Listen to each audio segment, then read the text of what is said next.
မင်္ဂလာပါဒီနေ့ဒေသနာကျမ်းအခန်းကြီး9အငယ်19-20မြို့ထဲမှာနေသောသူရဲ့တစ်ကြိမ်တည်းပညာရှိသောသူတစ်ယောက်ဒီပညာအားဖြင့်သာ၍တကူကြီးလူကတော့ရမ်းများမယ်အတိုင်းဝိုင်းကြီးမယ်တယောက်မှဖျားတရားမရှိဘူးဆိုလို့ရှိရင်အလကားပဲတဲ့နော်အတိုင်းဝိုင်းတော့မရှိဘူးတယောက်တည်းပဲနေတယ်ဒါပေမဲ့ तू ကဖျားစကားနားထောင်တယ်ဖျားစကားနဲ့အသက်ရှင်တယ် तू ကပူပြီးတကူကြီးတယ်ဘလို့တကူကြီးတာလဲလုံးလုံးမြအောင်မြင်တယ်ဖျားစကားနဲ့အသက်ရှင်တာဖြစ်တဲ့အတွက်ကောင်းတာပြောတယ်ကောင်းတာတွေးတယ်သူ့အပြင်သူနေတဲ့အိမ်ရက်ွက်မြို့နိုင်ငံက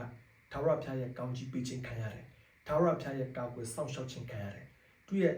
ပါဇက်ကနေကောင်းကြီးပေးတော့အပြင်လဲသူနေတဲ့မြို့နိုင်ငံကရက်ွက်ကထာဝရဘုရားရဲ့ကောင်းကြီးမင်္ဂလာခံရတယ်နော်သူက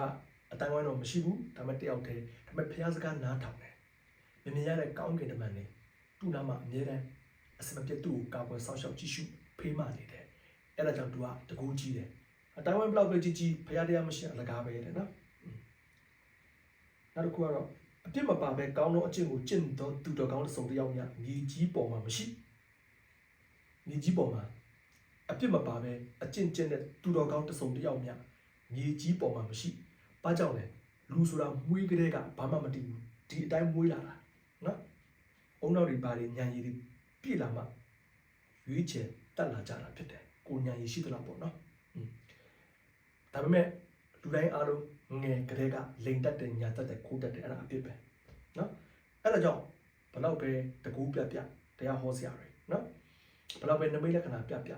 ယူတီလေးစားပါကောင်းပါတယ်ဒါပေမဲ့ဖះလို့မကူးကွယ်ရဘူး